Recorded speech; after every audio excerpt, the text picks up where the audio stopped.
I was the tag along, that type of guy. And I got to tell you this story that I'm never going to forget, and I tell everybody this. And the reason why I'm telling you is that because at the end I'm going to thank you. We were standing in the kitchen, and I was a little shit, you guys. I'd run my mouth, smart mouth, and I was by the glass door to go outside. And I said something to Mark, and he finally had enough of me, and he took his fist and he knocked me out. And I went straight down.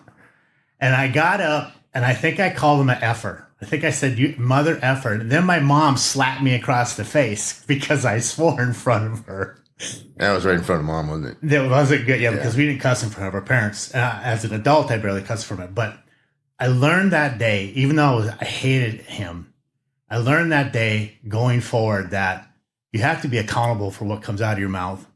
And sometimes you better think before you speak. And I got to tell you, you taught me a hell of a lesson that nobody probably ever could have, because I needed exactly what you did to me. And I'm not advocating that brothers beat the hell out of each other that way, but I'm saying in that moment at my time in my life, you made a huge impact on me. That's why I always tell you that you're my hero, because I mean it. And I mean it from the bottom of my heart, because you changed my life.